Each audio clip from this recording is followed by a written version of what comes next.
Welcome, everyone. Good afternoon or good morning, wherever you're watching us around the world. I am incredibly excited to welcome Dave Specter, an internationally known blues musician and producer who lives in the great state of Chicago, Illinois, actually the city and state, to Jmore Live today. Dave, welcome. How you doing? Hey, Jonathan, great. Thanks for having me. Looking forward to talking. You bet. And obviously we have to get the most important thing out right up front because we're full disclosure here at Jmore. Dave is my cousin, and I would say probably one of the most famous people I know. And Dave, you have made the family incredibly proud. I just have to say that, my friend. You really have. Thanks. So tell me a little bit and tell our audience, how does a Jewish kid from Chicago who went to Solomon Schechter Day School end up as this world famous blues musician? How the hell does that happen? Okay, first of all, I need to set the record straight. Nothing against Solomon Schechter, but I went to Anshe Emmett. Oh, Anshe Emmett, I'm sorry, my friend. Yes. Yep, I'm sorry. Was captain of the dynasty Anshe Emmett Eagles basketball team, of course. But I come, as you know, from a very musical family. Yeah.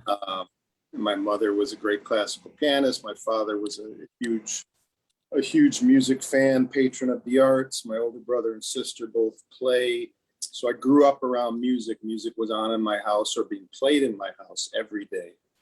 I was a jock first, though. I wanted to just play basketball. But the music was on all the time, and I developed a really good ear for it. And I remember, between my older brother Howie and my parents listening to a variety show on a classical radio station in Chicago called the Midnight Special on WFMT. They would play everything from jazz to folk to blues. And I heard blues on that radio show. I heard my older brother's blues records. And I listened to a lot of music from classical to rock and roll to folk. When I heard blues, when I heard Muddy Waters, when I heard Big Bill Broomsey, that music just spoke to me and moved me. And it was so much more powerful than anything else I had heard. Before I even started playing, I just fell in love with it and was really in awe of the power of it. So when I went away to college, I started just playing guitar for fun. Soon thereafter, I met a lot of musicians and artists and was getting deeper and deeper into the blues, and decided I wanted to become a musician, and moved back to Chicago and immersed myself in the Chicago blues scene. Yeah. And just, directly answering your question, how does a Jewish kid get into the blues? I get asked that a lot. And if you think about our people's history, the Jews have been in exile longer than, any other people possibly. The persecution, prejudice, just the fact that we have been a targeted minority and still are, unfortunately. I feel that some of us carry that with us, and I think that can be expressed in our art, in our music. And in my case, I'm able to channel that in a way. The Blacks, the African Americans invented the music. Right. Yeah. It has become assimilated into our culture as Americans, and it's become part of world music culture. I mean, blues are played everywhere. You bet. I played in 19 countries, and I've met blues musicians from all over the world. The music itself also has a correlation, I think, between some Jewish music. A lot of my favorite blues is played in minor keys, and it can be very solemn and dark and soulful. And I hear that as well when I listen to a cantor at a synagogue. It's almost like going to Yom Kippur services, right? Yeah, there are definitely some similarities in the vibe. Yeah. Very much. So I'm curious, as you've been out there playing for what, almost 35 years? Do I have that right? Yeah, I started playing professionally in 1985. Okay, okay. Have you come across, any other well-known Jewish blues players, or are you Oh the yeah. guy? Oh no, no, there are many, There's many more. other, Interesting. many others. I could name a few right now, from Jerry Portnoy, who was in Muddy Waters band Oh, yeah. for a long period of time, along with Bob Margolin. Jerry's a great harmonica player who played with Eric Clapton after he played with Muddy. Bob Margolin is still active on the scene. My Nice. mentor and kind of first teacher is Freund from Brooklyn.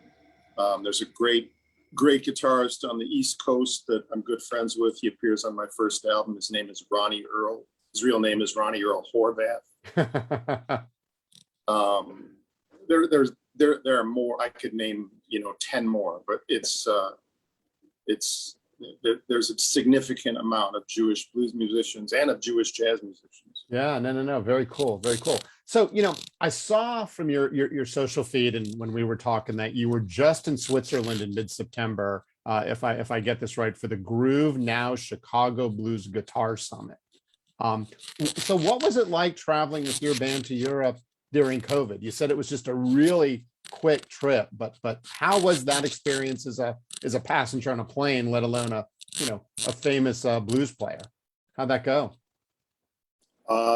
Strange time to be traveling overseas. Yeah. I didn't particularly like it. Yeah. There are a lot of irresponsible and careless people who do not follow mask protocol. Yeah, that's a shame. Especially now with the Delta variant Yeah. posing a danger to even those who are vaccinated. Yeah.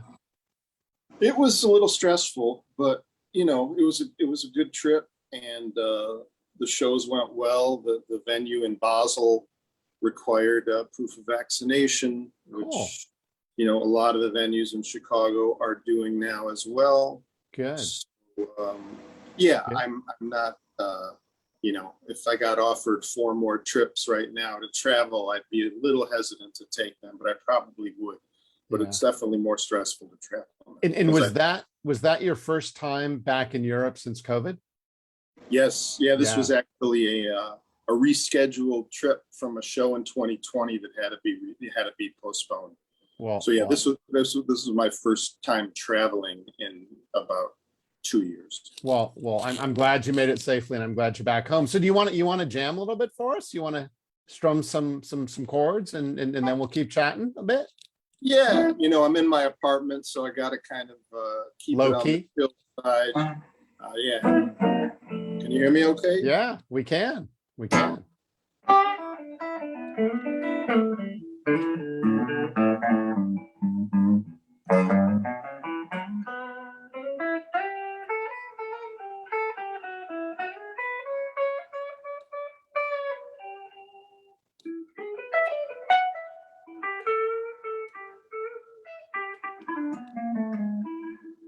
Some minor blues.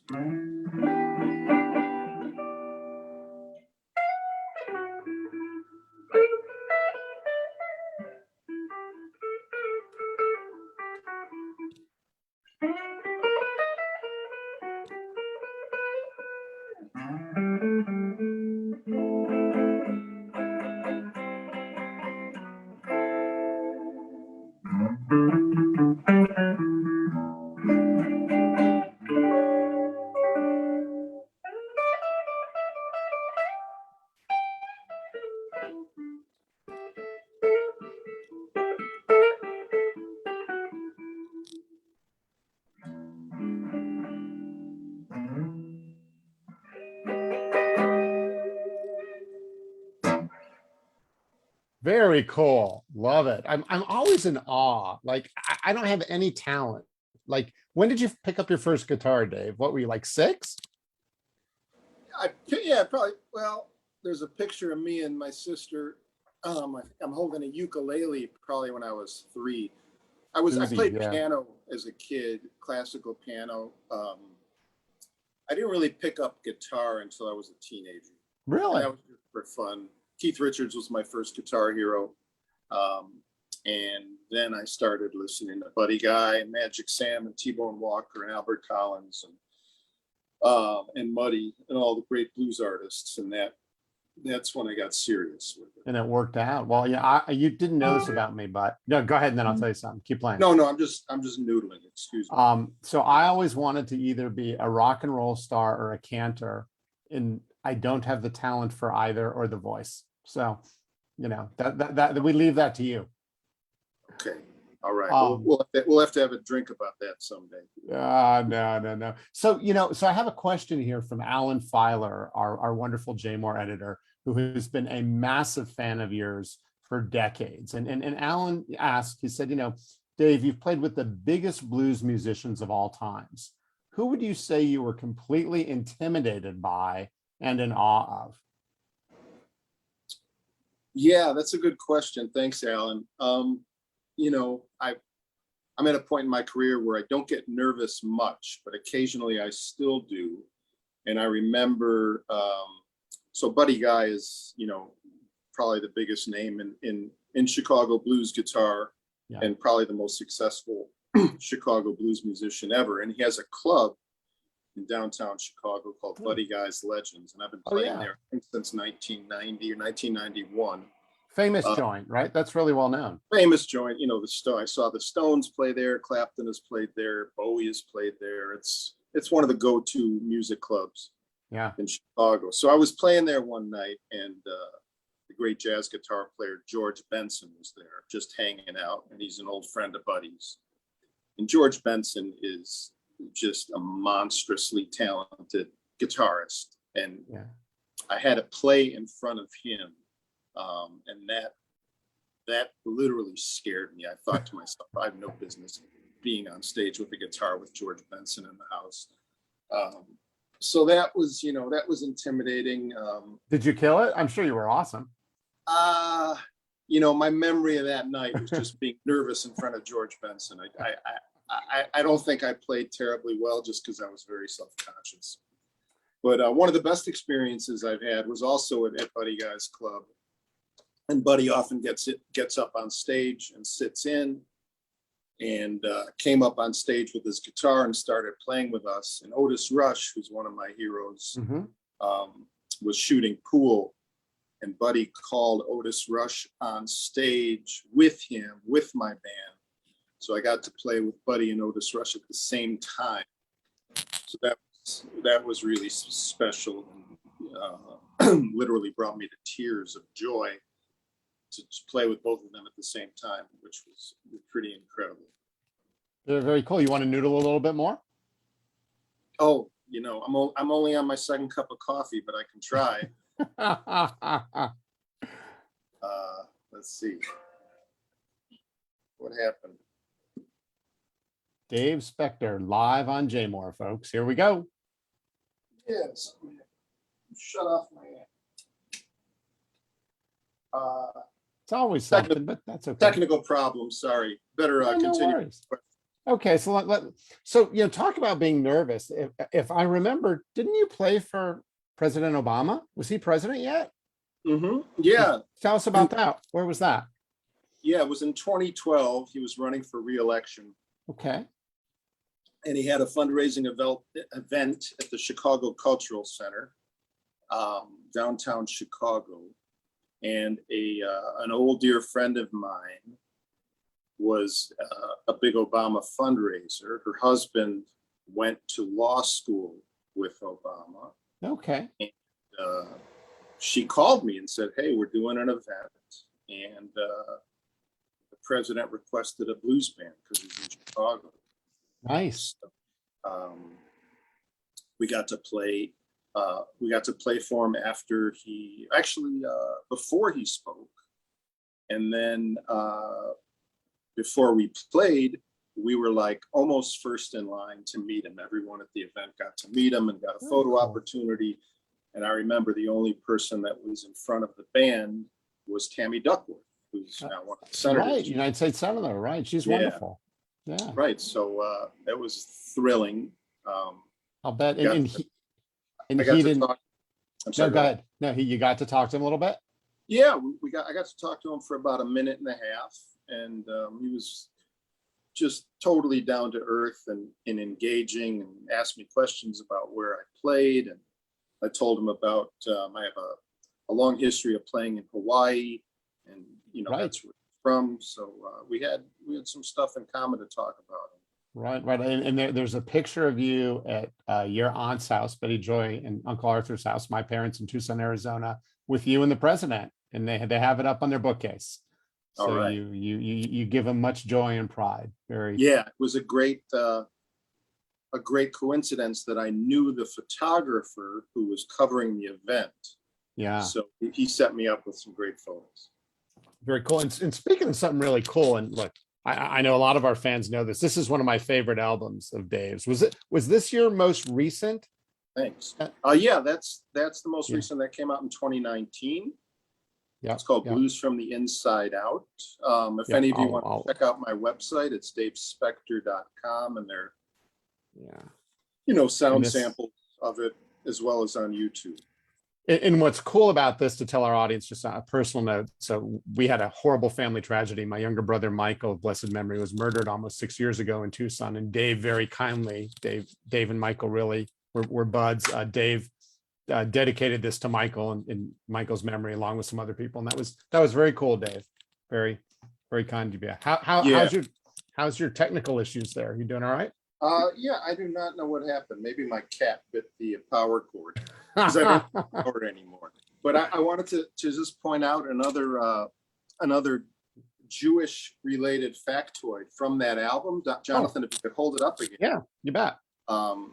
Under my name and the title, it says featuring Jorma Kaukonen, and fans of the Jefferson Airplane will recognize that name. Jorma was the lead guitarist in the Jefferson Airplane, played with them at Woodstock, and has gone on to have an amazingly prolific solo career. He's still very active. He was and is still in, plays with the band Hot Tuna. But Jorma is also Jewish. Oh, very cool. Very nice. Jewish very rock nice. and roll Hall of Famer. I love it. I love it. Well, maybe you'll be right there someday. I'll bet. I'll bet. Hey, so talking about your newest album, we have some news, and people who are fans of Dave know this, but you have a new album being released, I believe, on October 22nd, titled Dave Specter 6-String Soul, 30 Years on Delmark. Tell us more about the album, and also tell us about the relationship with Delmark. I always found that fascinating. Sure. So Delmark Records is the label I've been recording for pretty much my whole career. My first album on Delmark came out in 1991. Yep. So it's 30 years ago. So we decided, the label and I decided to kind of commemorate that 30-year landmark with a double album anthology of a lot of the various recordings I've made on the label. Yeah. 28 songs, and it's also being remastered. So a lot of the recordings are older recordings from the 90s. So they're going to kind of enhance the sound, modernize the sound.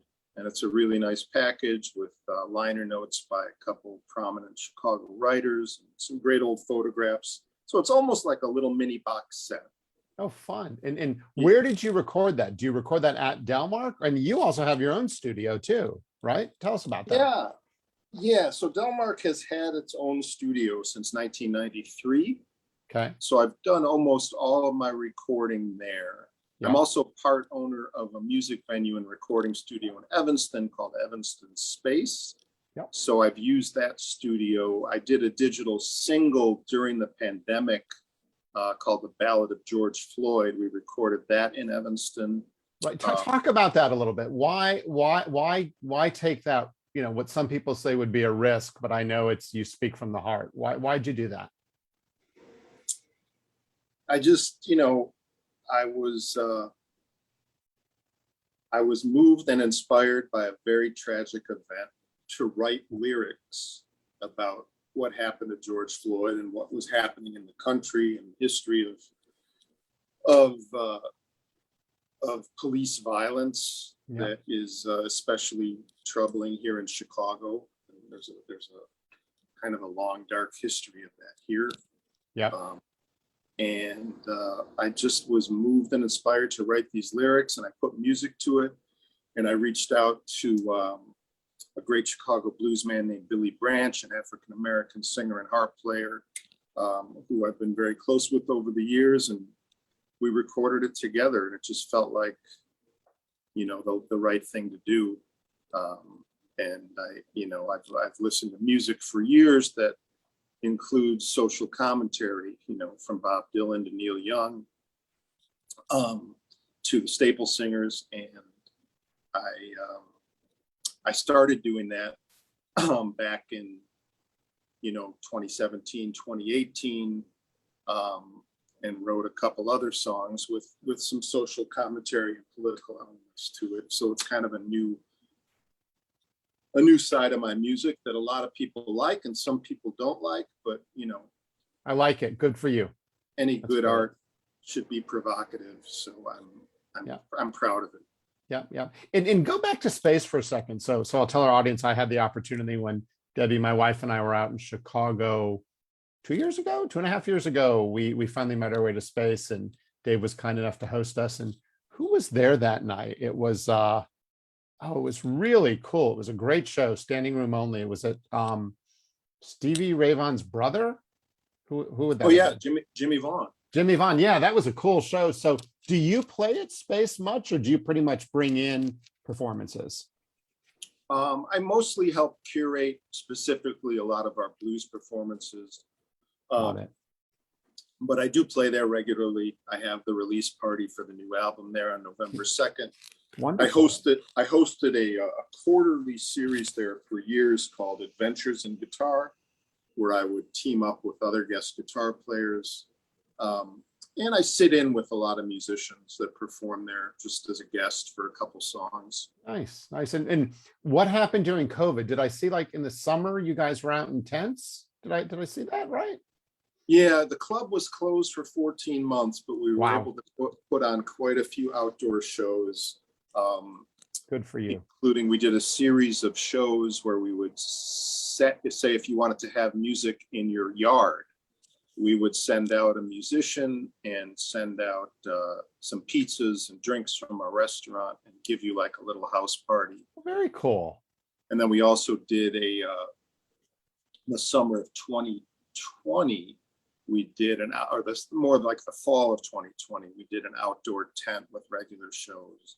Nice. And we've also done some outdoor shows at various Evanston venues. You're back inside now? We've been open since June, and Good. we're back at full capacity. We require proof of vaccination. Good. And business is back, so we're happy. Excellent. Excellent. And tell me about your podcast. How's that going? Yeah, thanks. I've had a podcast for the past few years. It's also called Blues from the Inside Out, and I have 31 episodes online. And cool. It's kind of like this, as if you were a musician. Yeah. It just, which I'm not. We know that. But it's the same kind of, just casual conversation. I interview musicians. Jimmy Vaughn was one of my guests. Very cool. He was so good. He was so yeah. good. And one of the great things about space is that we have musicians coming in from all over the country, sometimes from different parts of the world. And I was able to use our studio to, do interviews with a lot of great artists while it's a cool studio. I remember you giving us a tour. It's very impressive. Very nice. So you can, my website is for the podcast is bluesfromtheinsideout.com. And again, you can also just access it through Dave Specter with an E.com. And all the podcasts are streaming, and some of them during COVID, Jonathan, we were doing, because I wasn't able to interview people in person, we did quite a few of these Zoom interviews. Good for you. Now, make use of technology, smart. Right. Smart. So let's do two more questions before we wrap up. I've got one more from Alan, from Alan Fowler, our Jmore editor, who said, you've performed with some of the greatest harmonica players of all times. He went on to list Snooky Pryor, Billy Branch, Tad Robinson, and Linwood Slim. Who's your favorite? Alan wants to know. Or favorite ones. Yeah. When anyone asks me about a favorite of anything, except for ice cream. Okay, what's your favorite ice cream? Cherry Garcia. I like that. That fits. I get that. So yeah, I mean, I have been lucky to work with some great harp players. We call them harp players, harmonica. Oh, really? Cool. Yeah, blues harp is another term used to describe the harmonica. Nice. Yeah, Tad Robinson is one of my favorites. Snooky Pryor was a real true blues legend. He was one of the first blues harmonica players to play electric blues harmonica through an amplifier. Oh, wow. I think he probably first started doing that in the 1940s. That's crazy. Yeah. Back to the podcast, I got to interview Billy Boy Arnold. Oh, nice. Another Chicago blues legend who's still alive. Great harmonica player. Nice. He's in the top few harp players that I played with. Very, very cool. So let's end on like a positive note, because you are definitely one of the most positive people I think I've ever met in my life. So how would you characterize the future of blues? Are things going to go well for the future of blues? I mean, if you looked in your crystal ball, what are you seeing? Good things ahead? I hope so. One of my concerns is that the blues audience needs to be younger.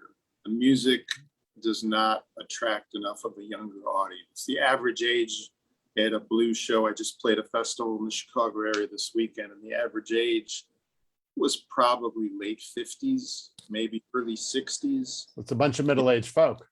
Yeah.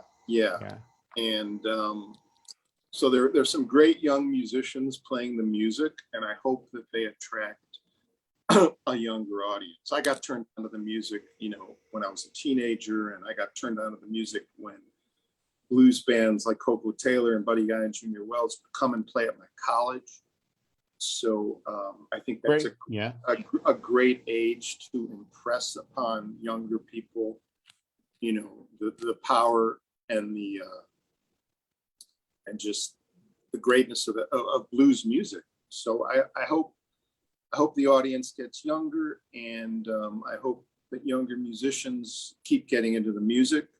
I was lucky. I grew up and came up in an age of Chicago blues when I could hear people like Otis Rush and Junior Wells and Lonnie Brooks and Coco Taylor all the time in Chicago. Very fortunate to have grown up here. And those musicians are all gone. And the next generation is good. There's still a really solid blues scene here, but it's not the same. Right. But it's still strong. So that gives me hope. Super. All right. Well, before we thank Dave, I just want to let our audience know that for upcoming schedules and to watch archives of our past episodes, visit jmoreliving.com/live. We're working to firm up our late October guest, and we'll be announcing that in the next week or two. And Dave Specter and my cousin Dave, as I call you, thank you so much, my friend. This was wonderful. It's always nice to see you.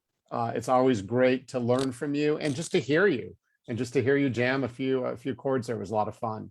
So thank you. You're very welcome. Thanks for having me. Great talking with you. Sorry about the technical difficulties. No worries. It just gives our audience a reason, as hopefully COVID gets under check. And there's the famous cat. What's your cat's name again? You bite my guitar cord? Probably. Yeah, Marby. Probably did. That's right. It gives fans a reason to get on a plane and come to Chicago and find you playing live, or as COVID really gets out of the world in the next year or two, to get on a plane and go see you in Europe or somewhere, right? That'd be fun. Hey, would love to see you, and come say hi if you've watched this interview and you come to one of my shows. Please come say hi and let me know that you heard about me through cousin Jonathan and Jmore Live. Having me. Jmore Live. I like that. All right, Dave Specter. Thanks so much. Jmore, we'll check in with you later. Everyone have a fantastic day. Bye-bye. So long.